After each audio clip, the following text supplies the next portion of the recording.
안녕하십니까. 감사 스마일입니다. 12월 6일 수요일 아침 방송 기쁘게 시작하겠습니다. 오늘의 한 줄 명언은 덕분에 이 말 속에는 감사하는 마음과 배려하는 마음이 담겨 있습니다. 감사 스마일 TV를 애청하시는 덕분에 감사 스마일이 이렇게 꾸준하게 애청자분들 덕분에 꾸준하게 아침 방송을 이어가고 있는 것 같습니다. 어떤 분이 그런 이야기를 하셨어요. 언제까지 아침 방송을 하실 수 있으시겠습니까? 저도 언제까지라는 말씀은 못 드리겠지만 감사 스마일 TV를 애청하시는 한 분만 계신다라고 하면 제가 꾸준하게 이렇게 한번 방송을 해볼 수 있도록 하겠습니다. 오늘도 건강하시고 행복한 하루 열어가셨으면 좋겠습니다. 어제 제가 방송을 갖다가 조금 이걸 하나를 빠뜨려서 경기도 메가시티 서울 고양시 편입 관련해가지고 고양시 관내 인근에 있는 서울시 기피시설들이 이렇게 지금 많이 있습니다.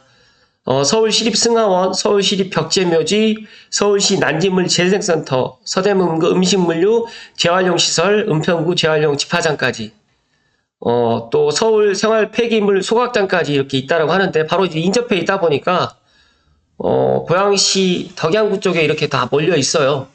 그래서 어떤 분들은 또 고양시가 서울로 편입되게 되면 더 많은 기피시설이 오지 않을까 걱정을 하는데 지금도 이렇게 많은데 앞으로 뭐 한두 개 더 온다고 한들 큰 불편함이 있을까?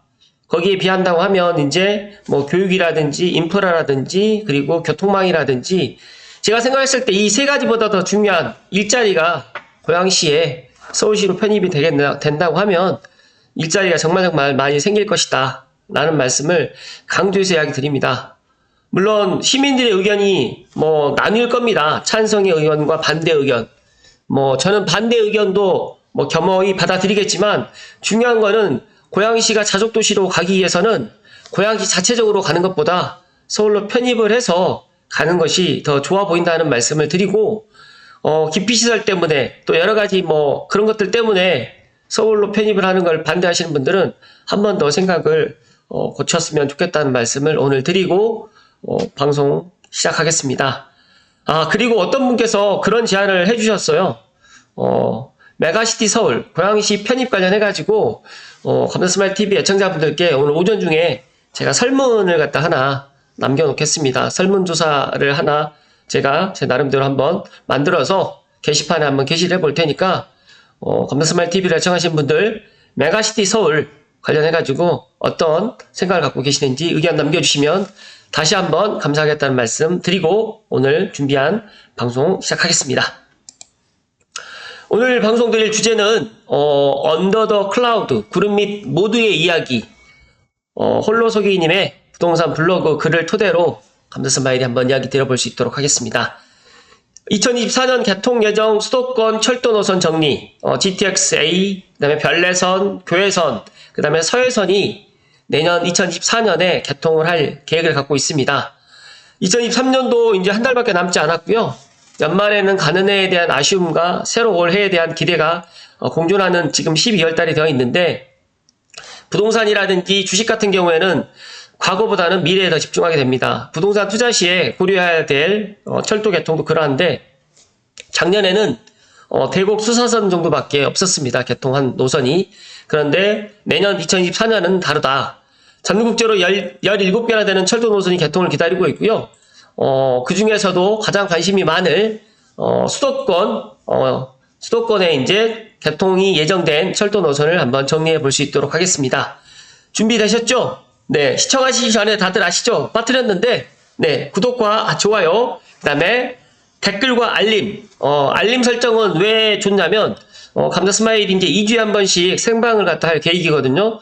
생방을 갖다 라이브 방송을 갖다 하게 될 경우에 어떠한 질문이라도 제가 답을 해드리겠다는 말씀 드리고 한 달에 한 2번 정도 지금 계획을 합니다. 그래서 12월에는 아마 14일 그리고 이제 28일 이렇게 제가 스케줄을 갖다가 지금 일단 계획을 하고 있는데 저녁 한 7시부터 제가 준비를 할 겁니다. 그렇기 때문에 구독 설정도 하시고 알림 설정도 하시게 되면 좋겠다는 말씀을 덧붙여서 이야기 드립니다. 일단은 첫 번째 2024년 개통 예정 노선인 GTX-A 공식 명칭이 감사스마일도 이제 수도권 광역 급행철도 이름을 갖다가 응모를 했는데 공식 명칭이 수도권 광역 급행철도 GTX-A가 이제 공식 명칭입니다. 내년에 이제 3월에 다들 알고 계시겠지만 수서동탄이 먼저 개통을 하고요. 다음에 12월에 이제 운정에서 서울역 구간이 이제 내년 12월에 지금 개통 예정입니다. 물론 수서동탄은 원래 이제 4월이었는데 대통령님 지시사항으로 해가지고 이제 한 달 좀 빨리 3월에 좀 개통을 해라라고 지금 이야기를 해서 막바지 지금 공사를 잘 하고 있는 것으로 알고 있고요. 운정에서 서울역 구간도 제 알고 있는 소식으로는 GTX-A 운정에서 서울역 구간도 지금 공사가 순조롭게 잘 진행되고 있다라고 저는 알고 있습니다. 그래서 아마 내년에 개통하는데 큰 문제는 없어 보이는데 또 혹시나 하는 여러 가지 또 그런 일정이 좀 늦어진다라고 하면 일단은 조금 늦어질 수는 있겠지만 내년에 개통을 한다라고 보시면 될 것 같습니다. GTX-A 노선과 GTX역 주변 역세권 아파트 단지 살펴보기는 네이버 블로그 참고하시면 될 것 같고 제가 이야기했던 언더 더 클라우드의 이 부동산 블로그 링크는 제가 설명란에 링크를 걸어드릴 수 있도록 하겠습니다. 향후에 GTX 삼성역 개통을 하게 될 경우에는 운정역에서 서울역까지 18분, 삼성역까지 23분 만에 도착하기 때문에 엄청난 교통혁명이고 동탄에서 삼성역까지 19분, 서울역까지는 25분 만에 이동 가능해지기 때문에 정말 이런 교통혁명에 지금까지 경험해봤던 사람이 없기 때문에 많은 전문가들도 과연 이게 서울로 모든 것을 빨아들일 것인지 아니면 GTX역 주변으로 해서 분산을 할 것인지 그리고 또 출퇴근의 이런 교통혁명으로 인해 가지고 또 GTX역 주변의 아파트 가격은 어떻게 또 변화가 될 것인지 또 여러 가지로 또 예상을 하고 있는데 감사스마일 개인적인 생각은 GTX가 개통을 하게 되면 많은 것들이 좀 달라질 것이다. 그 중에서 이제 서울로 쏠리는 것들보다 서울에서 조금 분산되지 않을까. 그러니까 지금의 서울에 30억, 그 다음에 20억, 40억, 이런 아파트들이 이제 예를 들어서 같이 이제, 동탄이라든지, 예를 들어서 성남이라든지, 용인이라든지, 운정이라든지, 연신내라든지, 창릉역 주변으로 해가지고 좀 약간 키 맞추기까지는 아니겠지만, 그런 효과를 갖다 충분히 발휘하지 않을까. 그래서 일단 많은 분들은, 강남에 있는 아파트, 용산의 아파트가 30억, 40억 되는 거는, 그럴 수 있어라고 하는데, 예를 들어서 운정에 있는 아파트가 10억 되고 동탄에 있는 아파트가 15억 되는 거에 대해서는 이해를 못 하시는 분들이 좀 많이 있잖아요. 근데 그런 것들이 조금 어느 정도는 해소가 되지 않을까 저는 그렇게 예상을 합니다. 두 번째로 경강선 성남역입니다. 성남역은 잘 모르시는 분들 위해 설명을 드리면 경강선에 있는 판교역과 임해역 사이에 건설되는 말 그대로 GTX-A 역사입니다. 여기가 이제 완공이 되게 되면 이제 기존에 있던 판교역 동쪽 지역과 기존에 있는 분당 임해동 부분이 큰 수혜를 갖다가 받을 것으로 예상되고요. 이미 임해동에 있는 임해역 주변에 있는 아파트들 같은 경우에는 상당히 GTX 개통에 대한 기대감으로 분당의 대장유로 여겨지는 정자동과 서현역 일대 시범단지들과 어깨를 지금 나란히 하고 있는 현 실정입니다. 그래서 이 없던 역사가 하나 생김으로 인해 가지고 또 여러 가지로 집값이라든지 또 여러 가지 교통의 부분에 있어서 또 많이 변모가 될 것이고 더 나아가서 이제 경강선 같은 경우로도 이제 성남역으로 오시게 되면 이제 GTX-A로 경강선을 갖다 또 환승이 또 가능할 것이다는 말씀을 덧붙여서 이야기 드립니다. 세 번째로는 별내선 8호선 연장선입니다. 많은 분들이 기다리고 계시고 특히 남양주에 계시는 분들이 이제 이 별내선을 갖다가 목바지에 기다리고 계시는데 별내선의 파급 효과도 정말 클 것이고요. 일단은 모란에서 복정, 그 다음에 가락시장, 송파를 거쳐가지고 현재는 암사에서 지금 중단되어 있는데 이제 선사로 이어져서 구리를 거쳐서 이제 경준선의 연결점인 별내선까지 연결되어 있는 역사는 6개 정거장밖에 되지 않지만 파급 효과는 아마 엄청나게 클 것이다는 말씀을 강조해서 이야기 드립니다.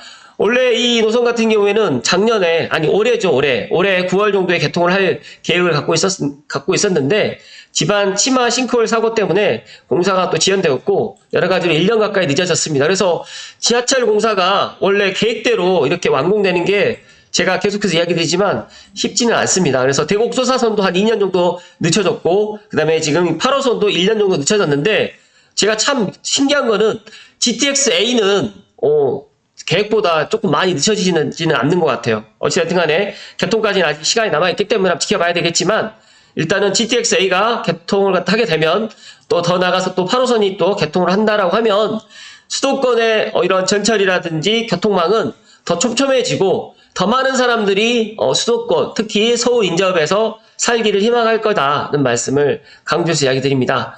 또 여기에서 별내선 8호선 개통 연기 이유와 예상 관련해가지고 또 좋은 블로그 포스팅이 있는데, 여기에서 특히 잠실과 잠실을 통해서 이제 강남 접근성이 크게 향상되기 때문에 남양주하고 구리가 상당히 큰 혜택을 볼 거고요. 더 나아가서 저는 평내우편까지도 이런 혜택을 보지 않을까 또 생각을 하고, 또 남양주 왕숙 신도시의 또 영향도, 만약에 남양주 왕숙 신도시가 또 들어오게 될 경우에도 이 별내선의 그런 개통 효과는 충분히 받을 것이다. 가장 크게 받을 곳은 이제 구리, 다산 신도시, 별내 신도시 세 곳이 가장 큰 수혜를 받을 것인데, 지금도 많은 사람들이 살고 있지만 이제 8호선이 개통을 하게 되면 더 많은 사람들이 또 북적북적 되지 않을까 또 생각을 하고요.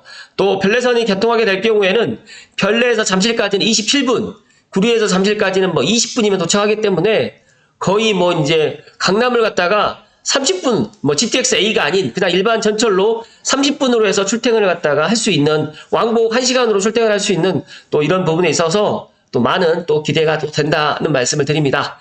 마지막으로 교외선입니다. 교외선은 이제 감사 스마일이 계속해서 또 이야기를 많이 드렸었는데, 또 아쉬운 부분도 있고, 뭐 좋은 부분도 있는데, 내년에 이제 개통할 예정입니다.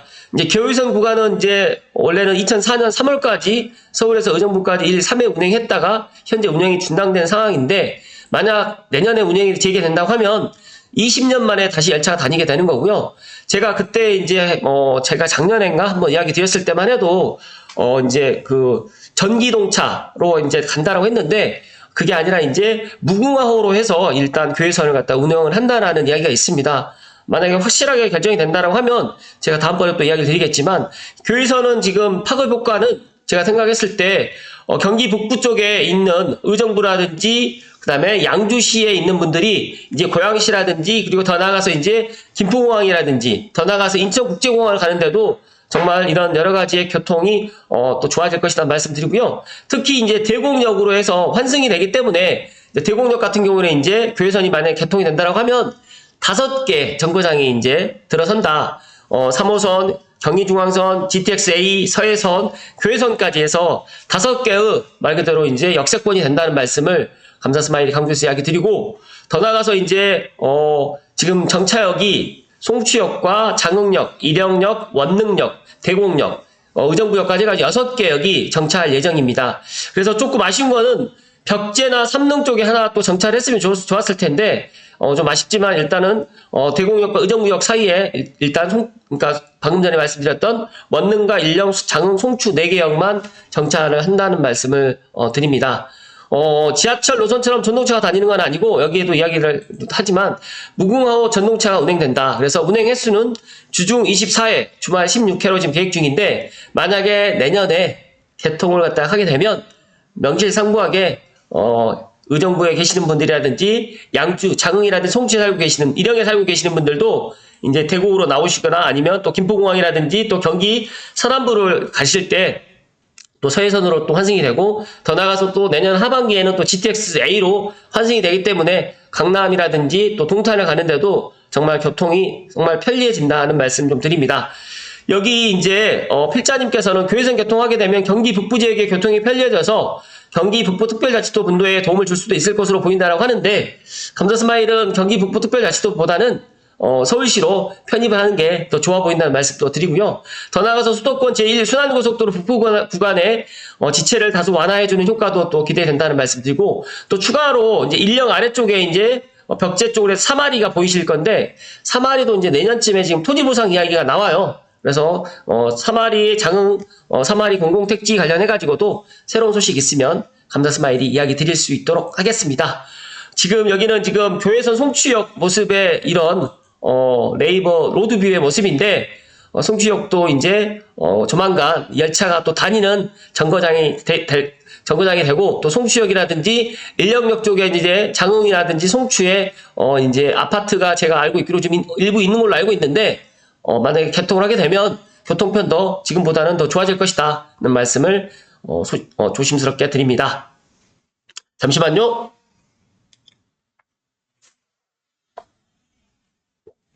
마지막으로 이제 감자 스마일이 주목하고 있는 서해선입니다.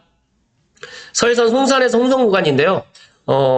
다들 이제 서해선은 지금 이제 일산에서 원시까지는 이제 개통을 해서 다니고 있고, 나머지 이제 원시에서 이제 홍성까지 구간이 이제 두 갈래로 지금 나뉘어져 있는데, 일단 먼저 홍성에서 송산까지가 먼저 개통을 갖다 할 계획을 갖고 있습니다. 그래서 서해선 송산에서 홍성 구간이 이제 완공될 예정이고, 사이에 합덕과 인주, 안중, 향남, 화성시청, 화성 남양역이 새로 만들어집니다. 그래서 원시에서 송산 구간은 신안산선과 선로를 공유하는 구간이라서 신안산선이 완공되어야 서로 연결할 수 있습니다. 그래서 아직은 신안산선이 공사 중이기 때문에 서해선은 당분간 일산에서 원시 구간, 그 다음에 송산에서 홍성 구간으로 해서 나눠서 운영되게 될 겁니다. 그래서 송산에서 홍성 구간에는 KTX 이음 기차가 운행될 예정입니다. 그래서 감자스마일이 관련해가지고 정말 너무 홀로서기님의 이 블로그 포스팅 글이 너무 일목요연하게 잘 정리가 되어 있기 때문에 제 방송 보시고 꼭 한번 더 보실 것을 이야기 드립니다.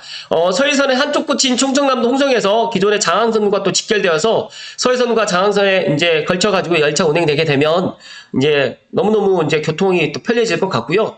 더 나아가서 수도권에 있는 전철처럼 전동차가 홍성까지 가는 건 아니기 때문에 지하철과 같은 전동차 운행은 서해선이 아닌 신안산선 연장 사업으로 2025년 이후에 향남역까지 연장이 계획되어 있습니다. 또 관련해가지고 또 신안산선 관련돼서 또 새로운 소식들이 있으면 제가 이야기를 좀 드릴 수 있도록 하겠습니다. 그래서 엄밀히 따지게 되면 이제 서남부, 그다음에 서북부가 이제 고양시라고 하면 서남부 같은 경우에는 화성과 시흥, 안산 이쪽이 이제 서남부인데 이쪽도 상당히 교통이라든지 이런 지하철망이 낙후되어 있었습니다. 그런데 이제 서해선과 신안산선이 이제 서해선 같은 경우에는 이제 고양시로 오게 되고 신안산선 같은 경우는 여의도로 들어가기 때문에 이런 교통의 이런 혁명이 동시다발적으로 이제 동쪽부터 해서 서쪽까지 그리고 북쪽 남쪽으로 해서 다 촘촘히 들어가기 때문에 과도하게 이제 인서울을 갖다가 할 필요는 제가 생각했을 때 많이 없을 것이다. 왜냐하면 이제 이런 교통망이 또 들어오게 되면 다들 알고 계시겠지만 또 일자리까지도 이렇게 다 같이 또 채워지기 때문에 그래서 교통망만 확충된다라고 하면 일자리도 같이 더불어 가지고 들어온다는 말씀을 이야기 드립니다. 마지막으로 정리를 해드리게 되면 내년에는 GTX 개통 원년입니다. 엄밀히 따지게 되면 GTX A, B, C, D, E, F 6개를 갖다 지금 추진하고 있는데 지금 현재 지금 가시권에 있는 건 GTX A, 그 다음에 B, C는 아직 착공이 좀 아직 안 들어갔고 그 다음에 GTX D, E, F 같은 경우는 올 연말까지 지금 정부에서 어느 정도 이제 가이드라인을 갖다 만들겠다라고 좀 이야기를 하는데 가장 중요한 거는 이 GTX A입니다. 왜냐면 GTX A가 이제 개통을 하고 사람들이 이제 실제로 타보고 또 실제로 이제 그 주변에 있는 아파트 가격이 어떻게 변해가는지를 갖다가 느끼게 되면 이제 GTX B라든지 C도 이제 와닿을 것이고 또 더 나가서 GTX D, E, F까지도 이제 영향을 받게 될 것이다는 말씀을 감사스마일 이야기 드리고요. 여기에서 이제 이런 이야기가 있습니다. GTX는 서울과 수도권의 부동산 시장을 바꿔놓을 것으로 전망하고 있다. GTX가 서울 중심을 분산시키는 노선이 될지 아니면 반대로 서울로의 빨대 효과를 강화시키는 노선이 될지 이거는 진짜 GTX가 실질적으로 이제 개통을 해봐야지 알게 되는 사항이고 또 통근 시간에 유의미한 영향을 줄지 아니면 기대 이하의 찻잔 속에 미풍에 그칠지 지켜봐야 할 것 같다라는 이야기로 결론을 주셨습니다. 이제 감사 스마일이 결론을 좀 드린다고 하면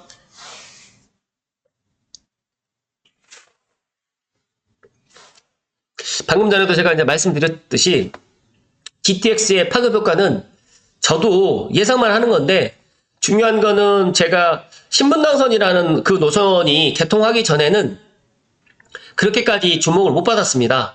그리고 이제 그때만 해도 신분당선으로 해서 이제 광교가 이제 분양을 갖다 했을 때만 해도 그렇게까지 많은 사람들이 지금처럼 GTX처럼 이렇게 열광하진 않았었거든요. 그런데 강남으로 와서 이제 사람들이 출퇴근을 하게 되고, 더 나가서 이제 강남에서 끝나는 게 아니라 신사까지 올라가게 되고, 또 신사에서 지금 용산까지 올라가는 것들을 딱 보면서 느끼는 게 분명히 있지 않습니까? 그래서 저는 GTX A가 만약에 개통을 해서, 만약에 운정에서 서울역, 그 다음에 먼저 이제 수서에서 동탄 구간이 이제 개통을 하게 되면 사람들이 이제 느끼게 될 것이고, 더 나가서 이제 강남과 서울로 집중되어 있었던 것들이 GTX A 노선에 있는 쪽으로 해서 좀 분산될 것도 충분히 같고, 더 나가서 이제 GTX A 노선에는 또 창릉이라는 또 3기 신도시가 또 들어오기 때문에 이런 것들도 어떤 영향을 또 끼칠지, 제가 이제 그런 영향들은 미리 제가 이야기를 드린다고 하면, 앞서서 말씀드렸던 것처럼 서울에 있는 집값이 30억, 40억은 이해가 되는데 경기도의 집값은 5억, 8억, 10억이 비싸다라고 이야기를 하는 것들이 조금 이제 완화되지 않을까. 그래서 키 맞추기를 갖다 어느 정도 해 나가지 않을까 저는 생각을 합니다. 그래서 연신내역 주변에 있는 아파트들도 나홀로 아파트들이라든지 그렇게 큰 대단지 아파트들이 없거든요. 그렇다고 하면 만약에 태국도 지금 없고 킨텍스역 주변에 있는 원시티라든지 꿈에 그리는 정도밖에 없는데, 예를 들어가지고 동탄에 있는 아파트, 동탄역 나오자마자 있는 아파트들은 지금 더 좋은 평가를 받고 있는 것처럼 앞으로 이제 역을 끼고 반경 500m 또 1km 이내 이런 것들에 따라 가지고 그런 아파트의 그런 가치는 더 높아질 것이라는 생각이고요. 더 나가서 이제 서울의 모든 것들을 집중을 할 것인지, 우리가 이제 그 KTX를 갖다 탈 때 부산하고 이제 대구라든지 광주에 계시는 분들이 KTX를 타고 서울로 들어와서 공부를 하거나 쇼핑을 하거나 하지만, 그렇다고 해서 서울로 출퇴근하진 않는 거거든요. 왜냐하면 시간이 2시간, 3시간 걸리기 때문에. 그런데 지금 GTX는 내가 서울로 출퇴근하는데 30분, 왕복 1시간 정도밖에 소요가 되지 않는다고 하면 분명히 이거는 주거 부분이라든지 생활 부분에 있어서 여러 가지를 갖다가 변화를 갖다가 시킬 것이다라는 제 감사스마일 개인적인 생각입니다. 그래서 저는 GTX A 노선 또 GTX B라든지 C 노선도 착공 들어가기 전에 미리 내가 이제 계획되어 있는 노선에 미리 내가 역 근처로 해서 내 직주 근접도 가능하고 또 내 교육 여건도 가능하고 인프라가 있는, 이왕이면 준신축 10년 이내 준신축, 더 좋은 거는 5년 이내 신축 아파트로 해서 내 집 마련을 갖다 하시면 분명히 좋은 일이 있을 것이라는 말씀을 드리면서 오늘 방송 마칠 수 있도록 하겠습니다. 감다스마이는 부동산을 하는 사람이긴 하지만 일단 더 중요한 거는 부동산의 인사이트를 나누어 드리려고 하는 사람 중에 한 사람입니다. 어떤 분이 저에게 또 그런 이야기를 하십니다. 감사스마일은 부동산 상승론자이세요? 왜 자꾸 집값이 떨어지지 않는다라고 이야기를 하냐고 이야기를 갖다 하시는 분이 있는데, 제가 그분께 그렇게 말씀드렸어요. 내년에 집값은 오른다 떨어진다가 중요한 게 아니라 내년에 5월달까지는 지금 4월달까지는 지금 현 정부에서 집값을 갖다가 지금 안정을 갖다 시키기 위해서 어떤 것들도 지금 하지 않고 있고, 경기 상황이라든지 금리도 지금 인하되지 않기 때문에 집값이 올라가지 못하고 있는 상황이긴 하지만, 모든 물가라든지 그 다음에 하다못해 금값이라든지 주식도 지금 계속 올라갈 건데 부동산만 하락한다, 집값만 떨어진다 라는 것은 말이 안 된다. 그리고 내년에 분명히 지켜보시면 아시겠지만 내년 상반기보다 하반기가 더 큰 문제다. 그리고 매매 가격보다 저는 임대차 시장이 지금보다 더 많은 양상이 변화가 될 것이다 하는 말씀을 제가 소신껏 이야기를 드립니다. 그래서 제 말씀을 믿어달라는 이야기를 제가 드리는 것이 아니라 전문가들의 의견, 제가 폭락론자의 그런 유튜브를 보다 보니까 혹하겠구나. 제가 2009년도에 선대인 씨가 했던 이야기를 갖다 그대로 믿고 제가 내 집 마련을 안 했으면 어떨 뻔했을까. 그런데 선대인 씨가 엊그저께 머니쇼 갔더니 이제 주식 전문가로 나오더라고요. 제가 그 모습을 보면서 참 마음이 씁쓸했습니다. 그래서 감사스마일은 제가 주식 전문가도 아니고 저는 부동산 현장에서 정말 14년 동안 현장에서 부동산만 바라보았기 때문에 이런 오르락 내리락의 흐름을 갖다 알고 있기 때문에 이렇게 말씀을 드리는 겁니다. 그래서 작년 연말에도 제가 용기를 가지시라, 더 이상 떨어지지 않는다. 6억대까지 떨어졌던 아파트를 갖다 잡지 못하고 5억대까지, 4억대까지 떨어지고 난 다음에 사겠다라고 하시는 그분들의 마음을 갖다 저는 이해를 못했습니다. 그러나 더 중요한 팩트는 지금의 가격이 높다라고 생각하신다고 하면 내년 이맘때쯤에 제가 이 영상을 갖다가 지우지 않고 그대로 둘 텐데, 내년 이맘때쯤에 과연 GTX A역 주변에 있는 아파트 가격이 1년 전, 그러니까 즉 다시 말해서 2023년 12월보다 가격이 내려갈 일이 1도 없다라는 말씀을 저는 강력하게 오늘 이야기를 드립니다. 그래서 정말 내가 종잣돈이 있으시거나 내가 능력이 되시는 분들은 하루라도 빨리 내 집 마련을 하시라는 말씀 드립니다. 수도권에 있는 아파트 가격 그리고 서울에 있는 아파트 가격이 지금보다 가격이 내려갈 일은 정말 없다는 말씀을 제가 소신껏 부동산 현장에서 있는 사람으로서 이야기를 드립니다. 제가 집을 사라라고 이야기를 드리는 이야기는 제가 부동산을 갖다가 하고 있는 사람이기 전에 제가 제 집 마련을 해봤기 때문에 이야기를 드린다는 말씀을 오늘 조심스럽게 마지막으로 이야기 드리면서 오늘 다소 길었지만 오늘 방송 마칠 수 있도록 하겠습니다. 일단은 내년에 개통된 노선 중에서 가장 파급력이 있는 GTX A 노선 꼭 기억하십시오. 고맙습니다.